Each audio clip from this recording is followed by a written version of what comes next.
महंगाई से परेशान मां की वीडियो पर मिफ्ता इस्माइल का जवाब। हामिद मीर की शरारत, वीडियो मिफ्ता इस्माइल को भेज दी। मिफ्ता इस्माइल ने क्या कहा? मुल्क में बढ़ती महंगाई ने अवाम की कमर तोड़ दी है। ऐसे में सोशल मीडिया पर एक वीडियो वायरल हुई जिसमें कराची से ताल्लुक रखने वाली राबिया नामी खातून ने हुक्मरानों से महंगाई पर सवाल उठा दिए।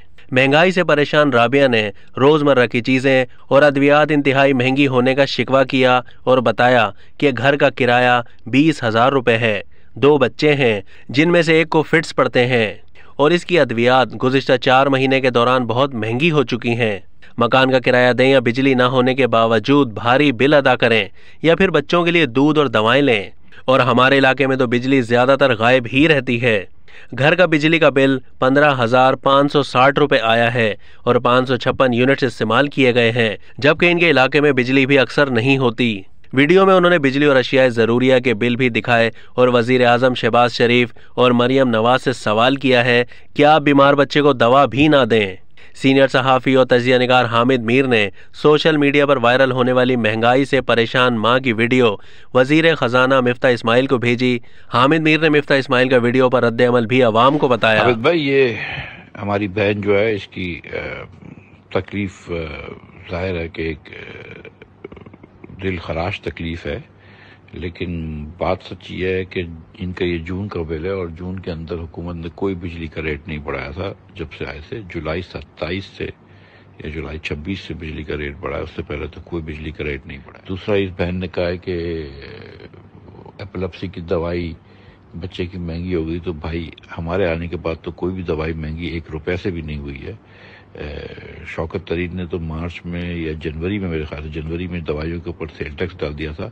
हमने वो ख़त्म करके 1% कर दिया और उसको भी ख़त्म करके 0 कर रहे हैं। 17 से 1 और 1 से अब 0 कर रहे हैं। तो दवाई भी ये मेरी बहन की जो है वो महंगी नहीं हुई है, लेकिन बाकी चीज़ें बिल्कुल महंगी हुई हैं।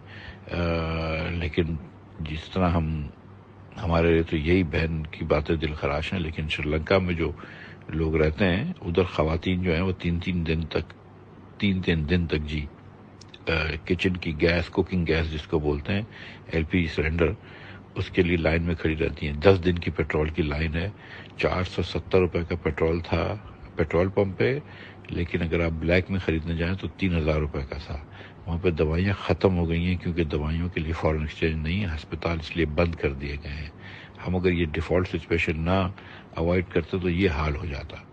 मिफ्ता इस्माइल ने कहा, हमारी बहन की यह तकलीफ है, लेकिन सच बात यह है कि उनका बिल जून का है और जून में हुकूमत ने कोई बिजली की कीमत नहीं बढ़ाई। जुलाई के आखिर में बिजली का रेट बढ़ा था। वज़ीर ख़जाना का कहना था कि बहन ने यह भी कहा है कि बच्चे की एपिलेप्सी की दवाई महंगी हो गई है, तो भाई हमारे आने के बाद कोई भी दवाई 1 रुपये महंगी नहीं हुई। उन्होंने कहा, साबिक वज़ीर ख़जाना शौकत तरीन ने जनवरी में दवाइयों पर सेल्स टैक्स डाल दिया था। हमने इसे ख़त्म करके 1% किया और अब इसे भी ख़त्म किया जा रहा है। मेरी बहन की दवाई भी महंगी नहीं हुई। मिफ्ता इस्माइल का कहना था कि बाकी अशिया ज़रूरियात महंगी हुई हैं। इनकी बातें दिल खराश हैं, लेकिन श्रीलंका में ख़वातीन 3-3 दिन तक गैस सिलेंडर के लिए लाइन में खड़ी रहती हैं। 10 दिन तक लोग पेट्रोल की लाइन में खड़े रहते हैं। अगर हम ये अशिया महंगी ना करते तो हमारा हाल भी श्रीलंका जैसा होता। ये हमारा मुल्क है और इसे हमने बचाना था। अब तक के लिए इतना ही। मज़ीद मालूमात के लिए डेली जंग के YouTube चैनल को सब्सक्राइब कीजिए और फेसबुक के पेज को भी लाइक कीजिए।